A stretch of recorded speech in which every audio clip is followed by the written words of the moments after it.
Драги сограѓани, почитувана јавност, представници на медиумите. Левица во собранието предлага измени на Законот за придонеси за задолжително социјално осигурување, со кој предлагаме укинување на арбитрарните одредби кои предвидуваат невработени лица или формално невработени лица на основа на повремени, несигурни и арбитрарни приходи да не добиваат здравствено осигурување од државата.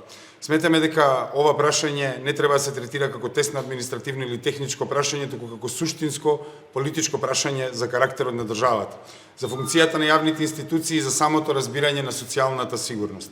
Во последните децении сакаме да нагласиме дека социјалната заштита се повеќе и повеќе се третира како индивидуална способност да се плати. Тоа значи дека државата, тоест властите, отстапуваат од уставниот карактер на Македонија како социјална држава.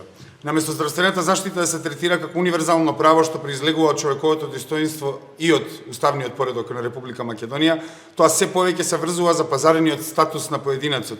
Токму тука се појавува проблемот со сегашното законско решение. Лице кое е невработено, лице кое пред одредено време изгубило работа, лице кое прима арбитрарни, хонорарни примања, лице кое остварува неформален приходи по основ на неформален работен однос, или лице па, за да биде најилустративно, кое ќе ја продаде својата кола откако ќе изгуби работа, заради тие приходи кои надминуваат 290.000 денари годишно или 24.000 денари месечно, тоа лице губи право на здравствена заштита покриена од државата.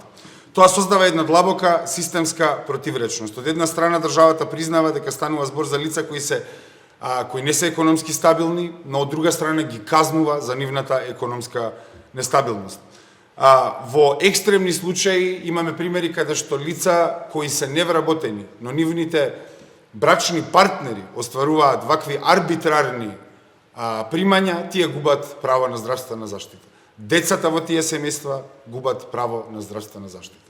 Мислам дека кога ќе ги земеме сите овие работи предвид и кога ќе застанеме и кога ќе размислиме зашто ние сите се залагаме како општествени чинители, првично политички, тие кои се конзервативни во ово собрание и кои се залагаат за семејните за вредности, тие кои се номинално леви и кои се залагаат за социјална правда.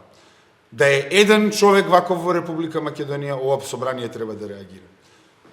Фондот за здравство излегува и вели дека само неколку илјади луѓе имаме вакви, но бројот е многу поголем, затоа што имаме прекаријат кој сам си го покрива здравственото осигурување. Така што државата мора да реагира веднаш и да ја поправи оваа дупка која произлегува од неправилните политики кои во последните децении, како што нагласивме претходно, ја претвара социјалната сигурност на поединечна можност за плаќање и според позицијата на пазарот која индивидуата ја има во тој момент. Нашиот став е дека социјалната држава не смее да функционира врз принципот на казнување на несигурноста, напротив, туку обратно. Особено не во услови на растечки трошоци за живот, висока инфлација, нестабилен пазар на труд и се поголем број луѓе кои живеат од привремени, сезонски или неформални приходи. Ова прашање има и поширока димензија. Денес во Македонија постои сериозна криза на доверба во институциите. Голем дел од граѓаните има чувство дека државата е присутна кога треба да наплати, но отсутна кога треба да заштити, па така сега на луѓе кои заработувале надвор од државата, луѓе кои заработувале во странство, студенти, работници, сега УЈП е во акција да ги оданочи и да ги глоби, но од друга страна нема слух да ја осигура нивната здравствена сигурност во овој деградирачки здравствен систем, меѓу другото. Значи, граѓаните на Македонија требаат да добијат заштита во еден здравствен систем кој не функционира. Вака се натерани да бидат казнети за тоа што немаат редовен работен однос. Затоа сметаме дека овој закон првично не е радикален, не треба да отстапува од ниедна агенда, ни на ВМРО ДПМН, ни на ЗНАМ, ни на ВЛ, не би требало здраворазумно. Затоа треба да биде и прифатлив, не воведува привилегии, како што пробува да се спинува во некои поединечни парчење во медиумите, затоа што се вели, например, зашто сега да ги ослободиме хонорарците од да плаќаат здравствено осигурување, работниците плаќаат. Значи, што е целата динамика? На тие кои се во редовен работен однос, работодавецот кој експлоатира и веќе заработува од нивниот труд, мора да го покрие здравственото осигурување. Од друга страна имаме луѓе кои веќе плаќаат данок на приход. Тоа се луѓето кои плаќаат 11%. Секој граѓанин на Македонија нека се впушти во неформален работен однос на договор на дело, нека види колку ќе плати за тој договор на дело и за тој неформален работен однос. Тоа значи дека државата наплаќа данок веќе од тие луѓе и дополнително им наплаќа, тоест ги казнува со здравствено со тоа што мораат да го покријат своето здравствено осигурување. Во таа смисла ова измена представува и поширока политичка порака, државата мора повторно да се постави како гарант за социјална кохезија, не како механизам што ја префрла целата одговорност врз сиромашните. Историски гледано општествата кои успевале да обезбедат стабилност имале и последователен развој. Во Македонија имаме се само не развој во изминатите неколку децении, затоа сметаме дека денеска на оваа седница треба да биде прифатен овој закон и да тргнеме во правилна насока. Дали има прашање? Мицковски пред некој ден во изјава најави дека ќе би имало предвремени избори. Каков е ставот на левица околу тоа прашање? Ние сметаме дека предвремени избори се неопходни за Македонија во овој момент од неколку причини. Првично ќе пробам да илустрирам нешто. Светот навистина се менува. Светот се повеќе се менува, светот не е ист како што беше пред 2 години, кога ВМРО-ДПМН ја презема владата. Потребите на граѓаните се уште поголеми од пред 2 години, но тоа што можеме да го заклучиме дека во овие 2 години имаме една власт која работи само и само на акумулација на капитал во своето раководство. Во случај каде што имаме се поголема работна несигурност во Република Македонија, во случај каде што иако имаме нова власт не е прекинато иселувањето на граѓаните од Република Македонија, во случај каде што имаме нова власт и 2 години не може да се покачи минималната плата, не може да се случи ни една суштинска реформа, нема казнивост за оние кои претходно грешеле, туку има потполна амнестија и колаборација, граѓаните на Република Македонија треба повторно да бираат. Ние не велиме дека оваа власт нема легитимитет, напротив, има легитимитет, но тоа што го прави на своите граѓани е страшно.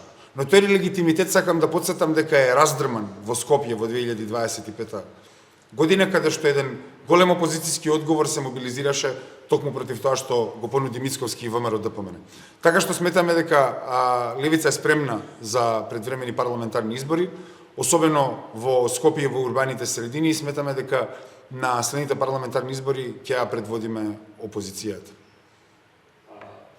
Како коментирате излегувањето на СДСМ во процесот на менување на изборниот закон?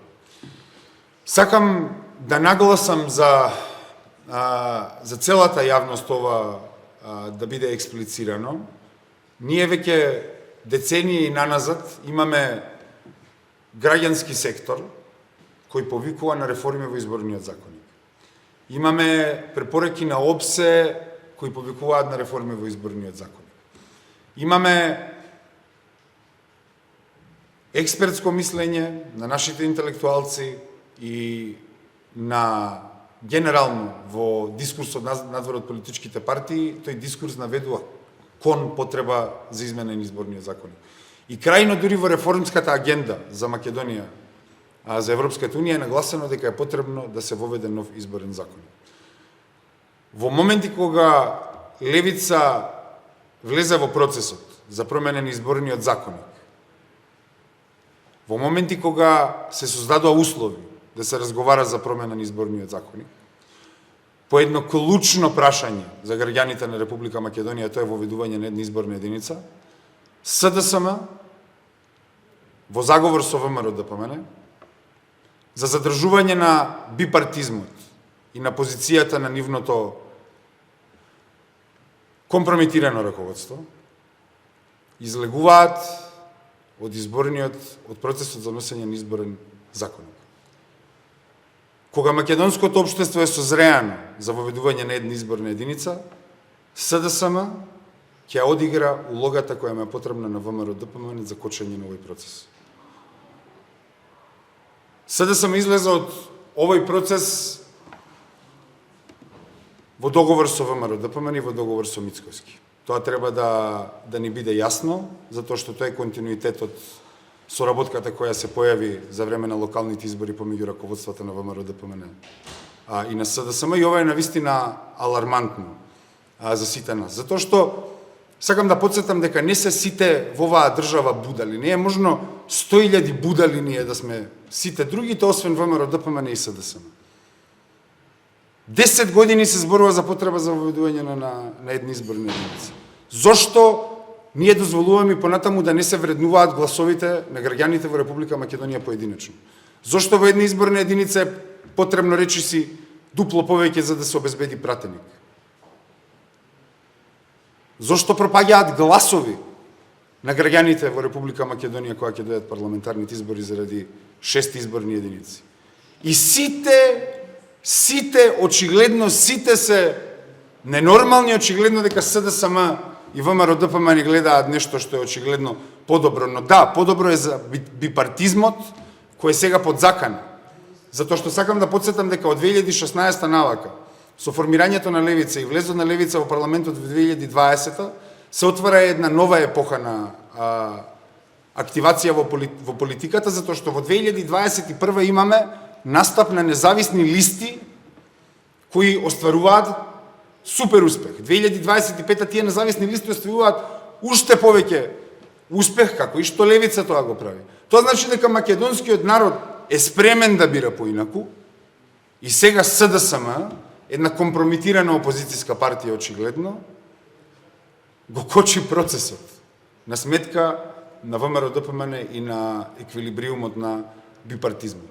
Така што ние уште еднаш повикуваме на притисок од јавноста за отклучување на овој процес, за носење на нов изборен законник, за воведување на една изборна единица пред се, понатаму и за укинување на платеното политичко рекламирање и сите други реформи кои може да допринесат до поголемо вреднување на гласот на граѓаните на Република Македонија.